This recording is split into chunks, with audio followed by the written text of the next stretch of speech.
Chapter 13 The Tale of Brownie Beaver by Arthur Scott Bailey.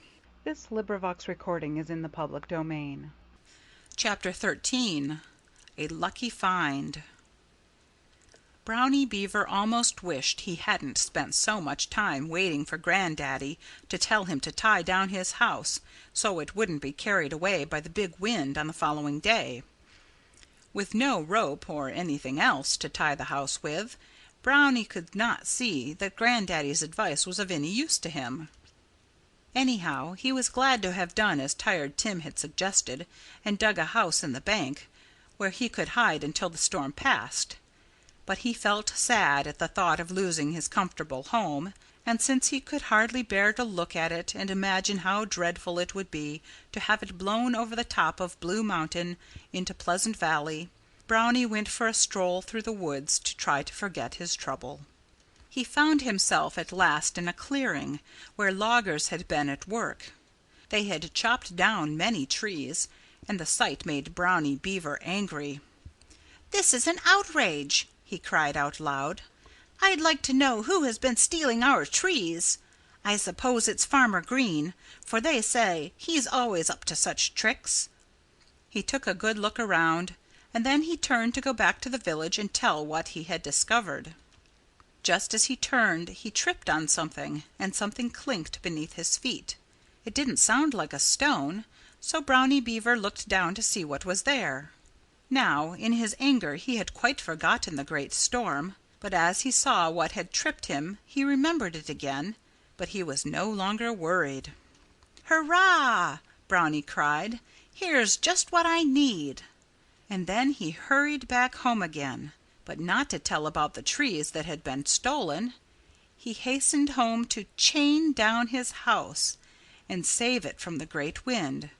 For Brownie Beaver had found a chain which the loggers had used to haul the logs out of the woods and had forgotten. It was almost dark when Brownie reached his house in the village in the pond. He was never a very good walker, and dragging that heavy chain behind him through the forest only made him slower than ever. Sometimes the chain caught on a bush and tripped him, but Brownie was so pleased with his find that he only laughed whenever he fell, for he was not hurt.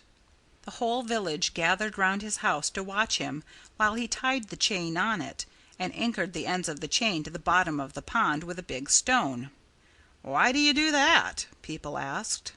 "He's afraid of the cyclone tomorrow," Tired Tim piped up, without waiting for Brownie to answer.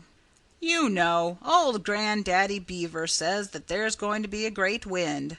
This young feller," said Tim, "he's already dug a house in the bank near mine. Ha ha! He thinks Grandaddy knows.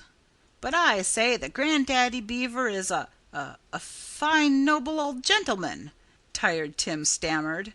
He had happened to glance around while he was talking, and to his surprise there was Grandaddy floating in the water close behind him. "He certainly is," everybody agreed, "but we hope he's mistaken about the great wind." When Tuesday came, which was the very next day, Brownie Beaver crept into his tunnel in the bank at sunrise, and he never came outside again until the sun had set. When he saw that his house was still there in the middle of the pond, he shouted with joy. "Hurrah!" he cried. "The chain saved my house." Then he noticed that all the other houses were still there too. "How's this?" he asked Tired Tim, who stood on the bank beside him. "Did my chain save the whole village?"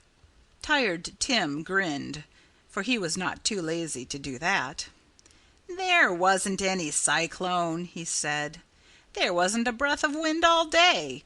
And old Grandaddy Beaver is so upset that he's gone to bed and won't talk to anybody." End of chapter 13.